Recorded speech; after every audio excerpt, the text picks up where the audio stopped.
Masalah niat. Masalah niat semalam telah dinyatakan. Allahu Akbar.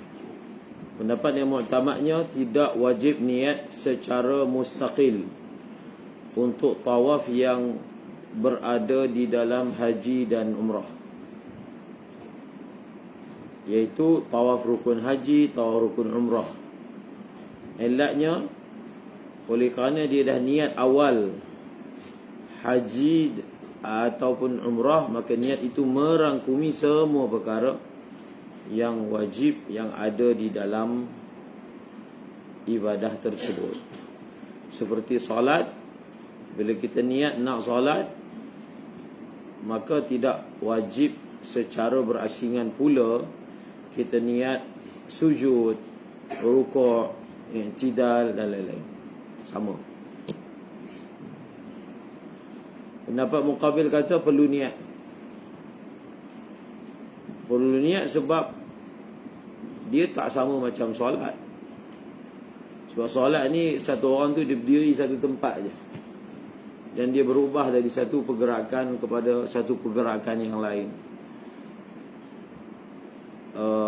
dan nampak dia adalah benda yang satu.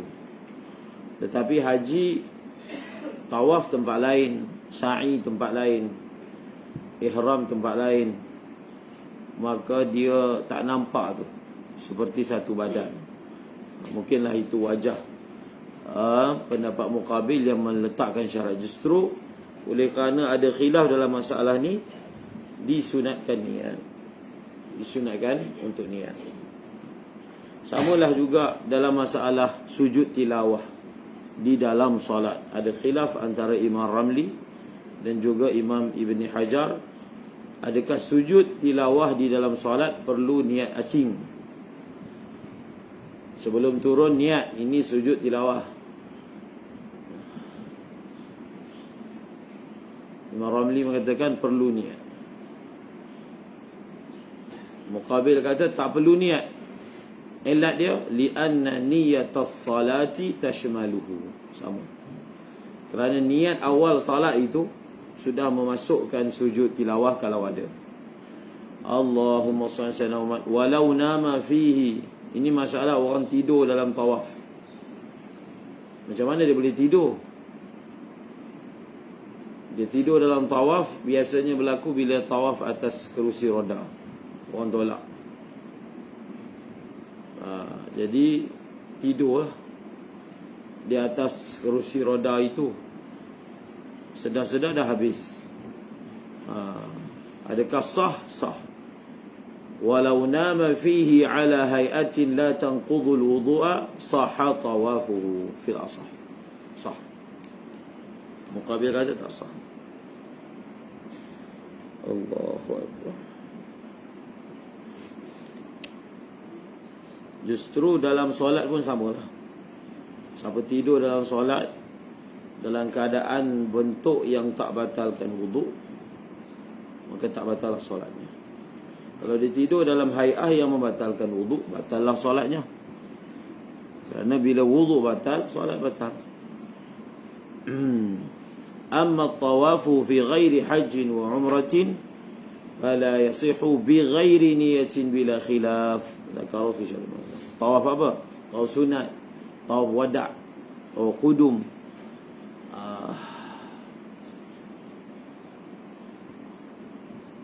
Tawaf qudum untuk selain daripada haji dan umrah. Okey, seterusnya. Ini masalah dalam tawaf ni dia ada apa? Dia ada bergerak. Dia ada bergerak.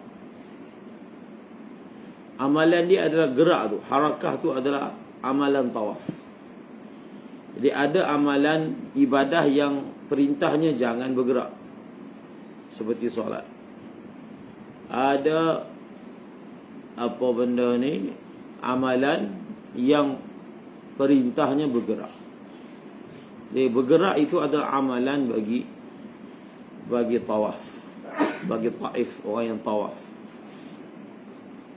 Maka di sini dibahaskan satu masalah. dia tawaf, dalam masa yang sama dia bawa orang lain. Orang yang dia bawa tu pun ingin tawaf juga. Orang yang dia bawa tu dokong, juga ingin tawaf. Jadi adakah bila mereka berdua tawaf, dikira dua orang telah tawaf? Kalau dikira dua orang telah tawaf, maksudnya pergerakan dia, orang yang duduk atas tu tak bergerak dengan sendiri, dia bergerak pakai orang lain. Maka adakah harakatul hamil mansubatun ilal mahmul? Adakah pergerakan orang yang menanggung itu dinisbahkan juga kepada orang yang ditanggung? Maksudnya walaupun yang bergerak sebenarnya adalah orang yang menanggung, tetapi oleh kerana orang yang ditanggung itu ditanggung oleh orang yang bergerak, dia pun dikira bergerak juga. Faham? Itu persoalan dia. Adakah pergerakan hamil mansubatun ilal mahmul? Tengok, baca.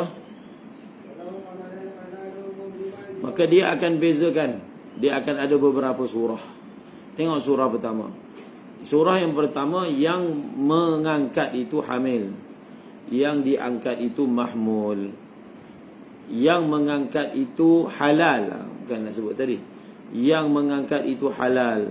Halal itu maksudnya dia bukan berada dalam keadaan ihram. Yang diangkat itu orang yang sedang berada dalam keadaan ihram. Yang kalau masalah ni jelas, sebab orang yang di bawah ni tak perlu nak tawaf. Faham? Dia tak perlu nak tawaf. Yang perlu tawaf ni orang yang diangkat. Kalau dahulu memang sistem pengangkutannya, sistem upah angkutnya, upah bawa ni antaranya angkat orang, angkat letak atas bahu. Okey, maka wa tafa bihi husibat tawafu lil mahmud. Jelas. Jadi oleh kerana orang yang mengangkat itu, pergerakan dia itu tak dipanggil tawaf, sebab dia memang tak perlu pun tawaf, sebab dia halal, dan dia tak ada niat pun untuk tawaf. Ni akan ada beza juga. Kalau orang yang mengangkat itu, dia memang halal, tapi dia sendiri nak buat tawaf, tawaf sunat, itu cerita lain. Kemudian wakaza,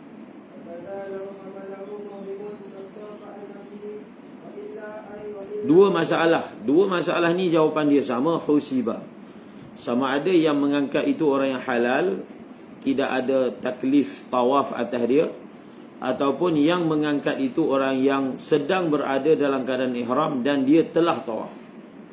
Dua surah ini kalau berlaku husiba, maksudnya pergerakan itu dikira sebagai tawaf kepada mahmud. Wa illa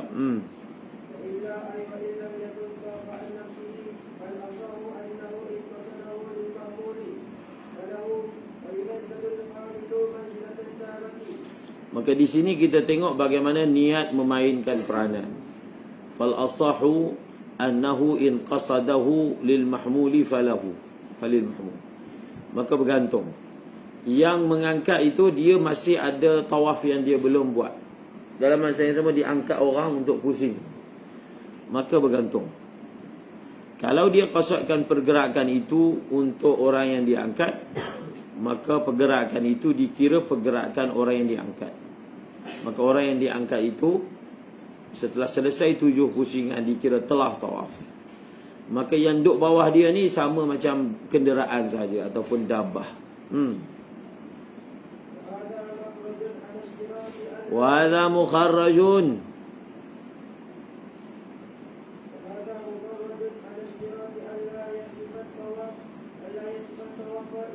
Jadi masalah ini adalah tercabang daripada syarat. Syarat apa? Syarat tawaf semalam saya dah sebut, tidak disyaratkan niat ketika tawaf. Cuma syaratnya jangan kita niatkan semata-mata benda lain. Dia tawaf, dia niat nak kejar anak dia semata-mata. Kalau bercampur boleh semata-mata. Maka pecahan tu, takhrij daripada kaedah tadi tu, janganlah diniatkan tawaf itu untuk selain, untuk gharad yang lain, maka oleh kerana orang yang bawa tu dia niat, dia pusing tu untuk orang di atas, maka dia punya tawaf tak sah lah. Faham? Tawaf dia tak sah sebab dia niatkan bergerak dia tu untuk orang di atas. Jadi bila dia punya tak sah, sah kepada orang yang di atas. Seterusnya,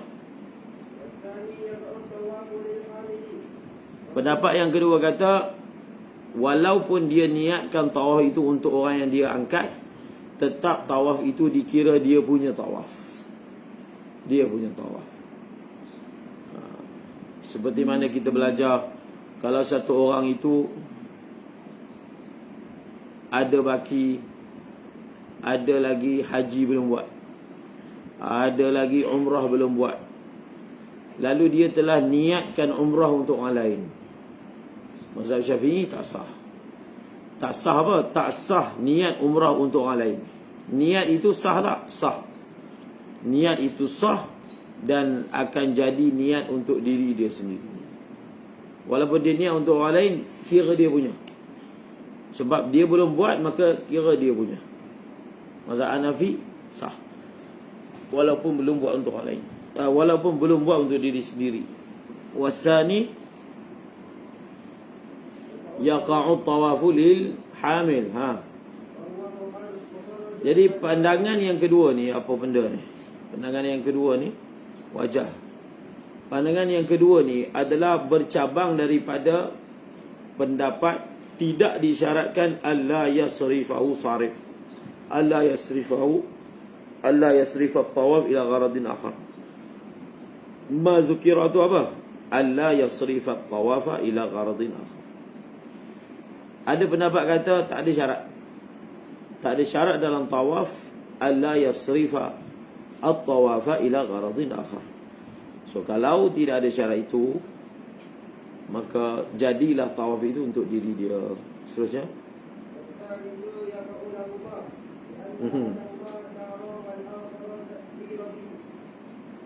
jadi orang sukalah pandangan ketiga ni.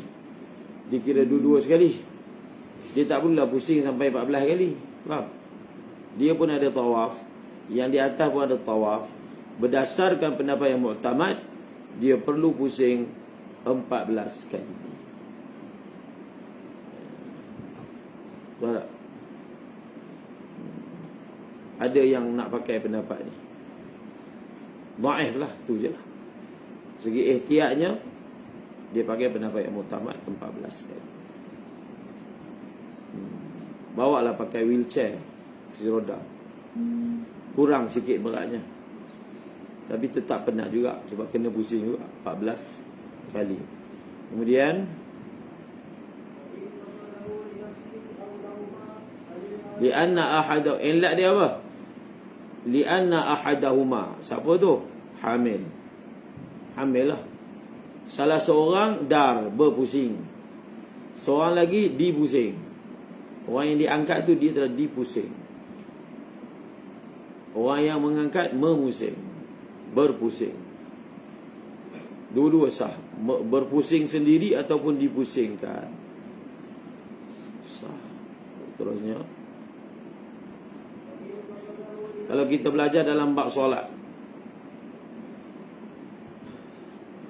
kalau satu orang dia beza pula. Solat ini syaratnya adalah jangan bergerak. Okey, sebelum tu, kalau satu orang itu dia tawaf menaiki kenderaan, khilaf ni tak masuk dalam masalah tu. Sebab bila yang bergerak bawah tu adalah dabbah, pergerakan dabbah itu secara pasti dinisbahkan kepada orang yang duduk atas dia. Sebab dabbah ni tak ada qasad. Dabbah, binatang. Maka pergerakan dabbah adalah pergerakan orang yang menunggang dabbah. Maka kalau dia tak berjalan, dia naik atas kenderaan, bila dia pusing, dabbah pusing, dikira dia pusing. Dia tak ada tafsir kalau dabbah tu qasadkan. Dabbah mana ada qasad? Binatang tak ada qasad. Seumpama dabbah juga adalah man la tamyiz lahu, orang yang tak ada tamyiz. That time orang gila, budak-budak, sama hukumnya. Duduk. Setelah kita faham masalah tu, kita bawa dalam masalah solat. Masalah solat dia lain pula. Masalah tawaf, penting untuk kita kira pergerakan orang di bawah adalah pergerakan orang di atas. Penting untuk jadikan tawaf tu sah. Tapi solat dia lain. Penting untuk janganlah pergerakan yang di bawah itu adalah pergerakan yang di atas, sebab jadi tak sah pula. Faham? So, solat tak boleh gerak. Maksudnya jangan pergerakan yang di bawah itu dinisbahkan kepada yang di atas. Sebab itu kalau orang tu dia semayang, main duduk, main fardu di atas kenderaan, maka semayang dia tak sah. Faham? Dia ada unta contohnya, fardu lah, sunat boleh ya, musafir, maka tak sah. Sebab apa? Bila kenderaan dia bergerak, dikira dia yang bergerak. Bila dia bergerak, maka tidak cukup syarat solat. Syarat solatnya al-istiqrar, tetap. Maka tak sah. Kemudian dalam kitab dia bawa furuk. Satu orang dia solat atas sarir, katil, yang diangkat oleh 4 orang sambil berjalan orang tu. Orang itu yang berjalan itu adalah orang yang dewasa, baligh, berakal. Maka dia solat atas sarir tadi. Sah tak solat dia? Solat dia sah. Faham? Solat sah pula. Sebab apa? Pergerakan orang yang di bawah tidak dinisbahkan kepada dia. Sebab apa? Sebab oleh kerana orang yang angkat itu adalah orang yang berakal. Orang yang berakal, tamyiz. Maka pergerakan mereka dinisbahkan kepada mereka. Mereka lah gerak. Faham? Mereka ni tak jadi macam dabah. Dabah ni tak ada qasad. Rijal di bawah tu ada qasad. Bila dia bergerak, mereka lah gerak. Tak kira orang atas tu bergerak. Orang atas tu memang tak bergerak pun. Dari satu sudut kan. Maka sah. Sebab itu dibezakan yang bawa tu siapa? Orang gila ke orang tidak gila? Kalau orang gila, maka diilhakkan kepada dabah. Bila diilhakkan kepada dabah, maka seperti mana kalau dabah bergerak, orang di atas dikira bergerak. Begitulah juga dalam masalah dabah, majanin dan juga ghairu majis. Baca.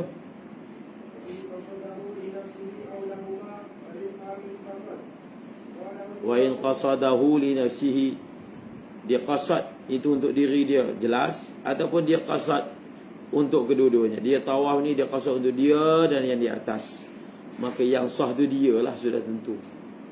Bila bertembung antara dia dengan orang yang diangkat, dia lah yang diutamakan.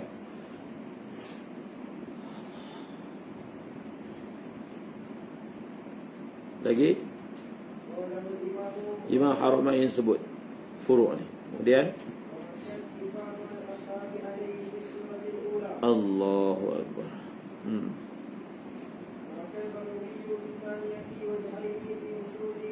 Jadi tengok al-ula,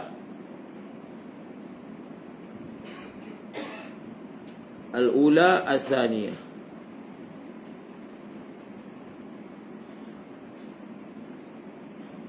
Al-ula ni masalah tu in qasadahu lil mahmud.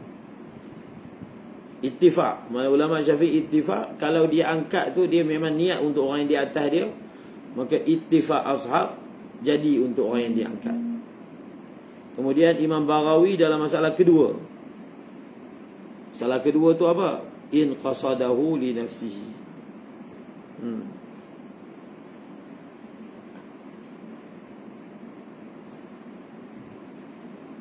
Bukan. Al-ula ni in qasadahu li nafsihi. As-saniyah tu lahuma. Faham? Imam Baghawi dalam masalah kedua telah menghikayatkan ada 2 pendapat. Maksudnya Imam Baghawi kata dalam masalah dia tawaf, dia niat untuk orang yang di atas dan dia sekali. Ada 2 wajah. Wajah pertama seperti mana dalam matan. Wajah yang kedua terhasil untuk kedua-duanya sekali. Sah. Untuk yang diangkat dan yang mengangkat. Kemudian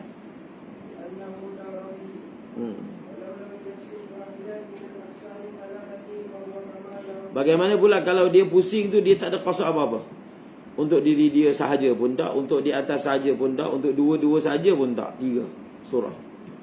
Fahuwa kama law qasada nafsahu.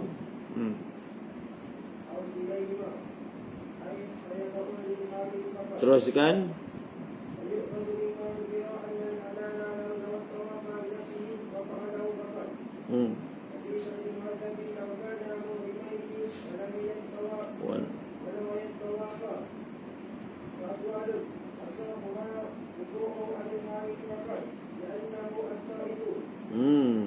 والثاني والحامل كالدابة.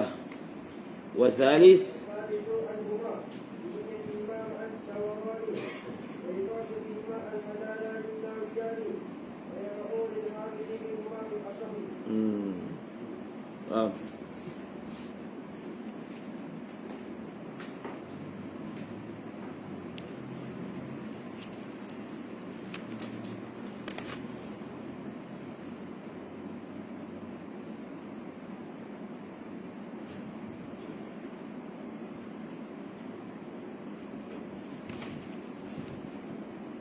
jadi ada pelbagai furuk di sini.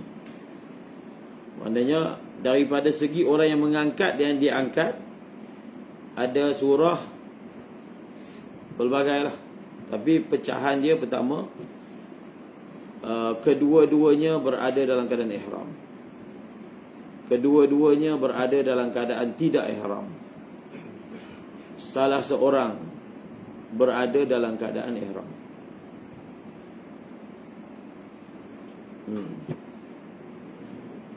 Salah seorang berada ke ihram. Ada lagi pecahan. Kedua-duanya niat, kedua-duanya salah seorang sahaja yang niat. Kedua-duanya niat, salah seorang niat. Jadi kalau disenaraikan tu ada dekat 10 surah yang boleh diandaikan. Untuk zaman sekarang ni, ibarat ni kita gunakan untuk masalah satu orang dia buat umrah ataupun buat haji, dia bawa anak dia. Dokong-dokong ni sekarang ni tak ada lah. Faham? Dia bawa anak dia. Bawa anak dia. Dokong anak dia. Jadi bila dia dokong anak dia tu, itu persoalan dia. Dia nak hajikan anak dia juga. Macam kita dah baca awal kitab, boleh kan? Maka adakah pergerakan itu dikira pergerakan dia dan anak sekali? Ada pendapat begitu. Maksudnya dia tak perlu nak pusing 14 kali. Dia pusing, dia niatkan untuk dia punya dan anak dia. Maka tawaf itu dikira dengan tujuh pusingan tadi. Dia pun dah tawaf, anak dia pun dah tawaf. Maka dah boleh pergi kepada sa'i pula. Jadi ibarat ni memang masalah anak ni lah untuk zaman sekarang. Ataupun orang tu dia tolak wheelchair. So bila dia tolak wheelchair, dia pun masih ada baki tawaf, yang ditolak pun ada.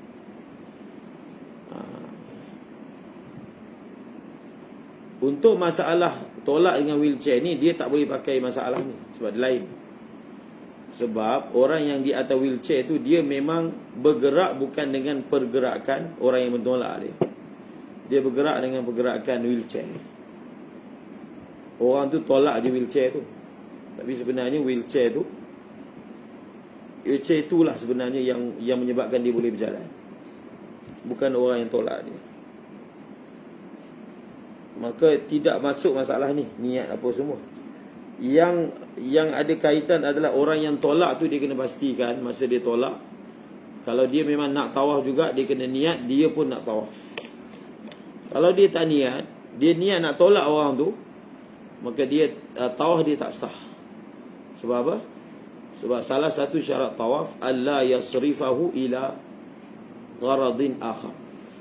Jangan dia niatkan tawaf itu untuk gharad lain.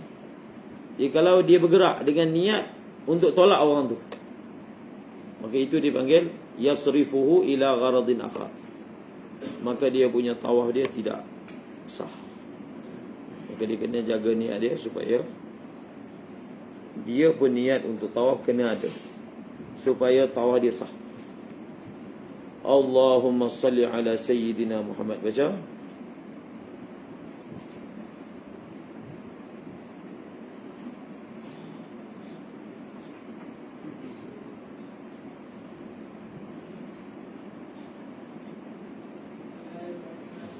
Selepas tawaf sa'i. Jadi lepas kita habis tawaf, sembahyang sunat tawaf, keluar ke pintu sa'i. Pintu sa'i Babus Safa. Pergi ke Babus Safa, pergilah sa'i. Kawasan Mas'a itu adalah yang kita lihat daripada udara, yang memanjang tu, bulatan Masjidil Haram yang dia ada panjang. Itulah Mas'ah. Mas'ah moden. Kalau Mas'ah sebelum ini adalah kedudukannya di luar bangunan, luar, dan hanya ditutup dengan atap macam tu je, tak ada aircon apa semua. Dan maknanya dia memang luar. Mas'ah ni luar. Sebab itu tidak disyaratkan pun ada wuduk. Bila satu orang itu sa'i, tak syarat ada wuduk. Sunatlah ada wuduk. Itu tidak disyaratkan. Sekarang ni Mas'ah telah dibuat dalam bangunan, telah dibuat pembesaran. Dibuat dalam bangunan ni dah lama dah. Tapi dia ada tahun bila projek tausiah siapa? King Fahad ke King Abdullah. Dia telah buat tausiah Mas'ah. Ada buku yang tunjukkan gambar sebelum selepas, macam mana projek tu berlaku. So kalau Mas'ah dulu 20 kaki dia punya lebar dia, sekarang ni dia punya keluasan dia ditambah lebih kurang sekali ganda lebar. Maka bila lebar yang baru tu telah diluaskan, maka ulama bahaskan, ulama semasa lah bahaskan, adakah sah bersa'i di lebar baru, lebar yang baru belah sini. Lebar lama ni yang menghampiri Kaabah lah. Ni Kaabah duduk sini, belah sini. Ni yang lama. Bila ditambah dia akan ambil belah sini lah. Faham? Jadi dia sa'i di lebar baru. Adakah sah ataupun tidak? Mungkin ada kata sah. Sebab apa? Seperti mana sebelum ni kita baca, kalaulah diluaskan Masjidil Haram, maka hukum masjid itu akan diambil, walaupun Masjidil Haram itu diluaskan sampai ke tanah halal, begitu besar diluaskan, maka dia akan mengambil hukum masjid. Bila dia mengambil hukum masjid, maka sah tawaf. Sebab syarat tawaf ini dimesti dalam masjid. Sa'i, di sa'i lain. Sa'i ini dia ada dia punya lebar dia, iaitu antara Safa dan Marwah. Sa'i ini tempatnya inna Safa wal Marwata min syairillah. Maka dibahaskanlah. Tapi kamu pun boleh faham lah. Kalau orang dia sa'i daripada Safa dan pergi ke Marwah, Safa pergi ke Marwah tu memang laluan itu adalah di lebar baru, di kawasan baru. Marwah ke Safa yang lama. Dia ada 3 lane dekat Mas'ah. Safa Marwah belah sini. Lane tengah ni untuk orang yang bawa wheelchair. Ada 2 lane juga, pergi dan balik. Dan belah sini Marwah ke Safa. 4 lah. Kalau nak detailkan jadi 4. 1, 2, tengah. Tengah ada 2 lane. Jadi yang belah sini, ada orang yang mengambil jalan ihtiyat, dia tak sa'i kat belah sini. So dia sa'i belah sini. So bila dia sa'i belah sini, dia kena lawan arus. Pergilah lawan arus. Sebab orang balik, dia pergi. Balik tak lawan arus, pergi lawan arus. Itu antara perbahasan moden lah dibahaskan. Yang kedua dibahaskan adalah adakah mas'a itu termasuk dalam masjid ataupun tak. Kalau termasuk dalam masjid, dia masuk pembahasan perempuan haid nak sa'i dalam tu. Memang sa'i tidak disyaratkan suci, tapi masuk masjid kena suci. Kalau mas'a itu kita hukum masjid, maka orang haid tak boleh sa'i juga. Jadi ulama Saudi fatwakan masjid. Tapi berdasarkan kaedah mazhab Syafi'i, dia bukan masjid. Tak kisahlah dia bersambung dengan masjid ke, dia dalam bangunan ke, apa ke, hukumnya bukan hukum masjid. Bukan hukum masjid. Dia perempuan haid, kalau ada baki sa'i boleh masuk, tapi jangan masuk lalu masjid. Itu je. Jadi laluan dia ni satu laluan dalam masjid. Nak masuk pergi masalah tu lalu masjid. Tapi sebenarnya boleh juga lalu masjid.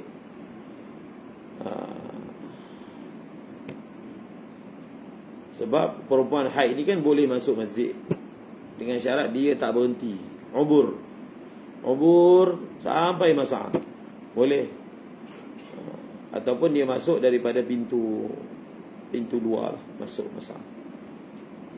Okey. Jadi itu perbahasan. Jadi orang yang mana dia nak ambil ihtiyat tadi, sama ada dia tidak sa'i di mana, di laluan baru, ataupun dia sa'i di ground floor bawah. Jadi ground floor tu dikatakan dia tidak mengalami tausiah atas je. Jadi pergi bawah sekali, ground floor. Dia tidak mengalami tausiah. Baca sikit.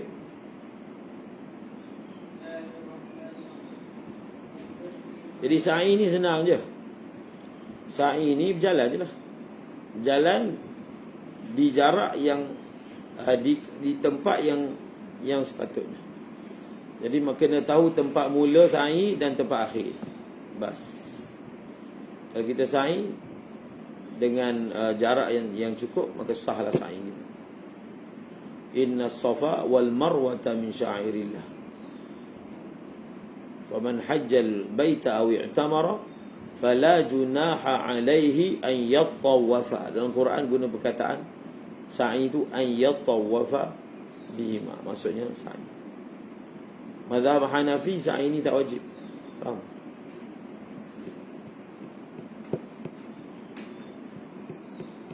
Mazhab Syafi'i rukun. Sa'i rukun. Dan sa'i kita dah sebut semalam, dia bukanlah amalan yang mustaqil, yang ada sa'i sunat, tak ada. Saja-saja sa'i, dah habis dah haji umrah ni, buat amalan sa'i, tak ada. Sa'i ni dia mesti berlaku tabi' kepada tawaf. Dia tak ada sa'i secara mustaqil, tak ada. Dia mesti tabi' tawaf. Dah buat tawaf, sa'i. Dan dia tak ada syarat mualat. Dia dah habis tawaf hari ni, dia nak buat sa'i seminggu, lepas minggu pun nak buat. Boleh. Cuma kalau dia tangguh, dia berada dalam keadaan ihram seminggu. Itu saja kan. Kalau dia selesaikan sa'i cepat, dia dah boleh tahallul untuk umrah. Jadi sa'i ni dia tak ada amalan mustaqil menurut pendapat yang muktamad. Dia hanya berlaku selepas tawaf. Saja-saja sa'i tidak ada. Ghairu masyru', ghairu matlub. Tidak dituntut.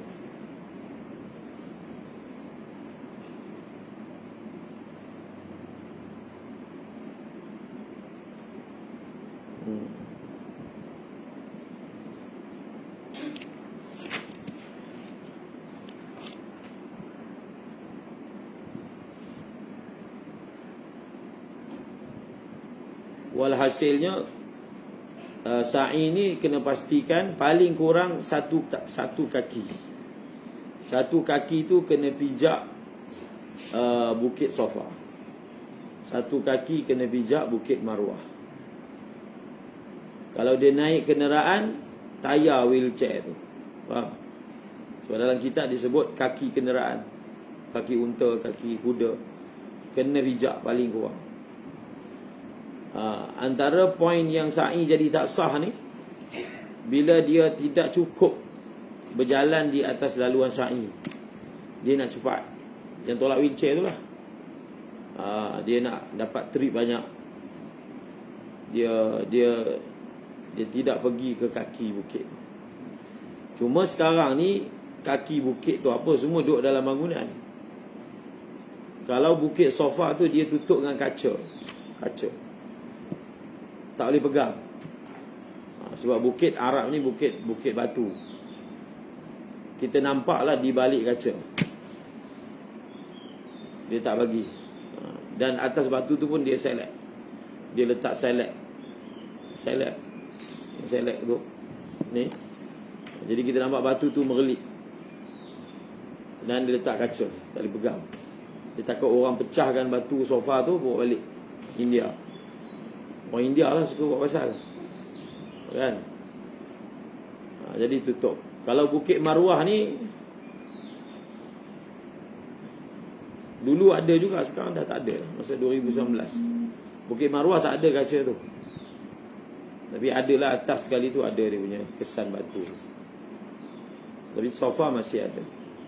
Jadi macam mana kita nak tahu kaki bukit tu? Dia punya tanda dia marble. Sofa tu Mas'a tu dia marble laluan dia. Bila sampai ke kaki bukit, dia akan buat marmar kecil. Yang itulah tanda bagi kaki bukit tu. Ni marble. Kemudian mamar, dia buat mamar kecil. Jadi yang mamar kecil tu adalah kaki tu. Jadi pastikan paling kurang pijak atas. Qada sahab, afdalnya naik atas lagi. Inna Safa wal Marwata min sya'airillah. Yang lain-lain tu jalan je lah, adalah amalan sunat dia. Dan syarat dia standard, sama macam tawaf, tidak boleh bersa'i dalam keadaan mengqasadkan benda lain. Dia sa'i berjalan, gerak nak minum air zam-zam sahaja, atau nak kejar, nak dapatkan anak dia yang terlepas sahaja, maka dia kena patah balik pada awal niat tadi yang salah dan sempurnakan. Wallahu a'lam.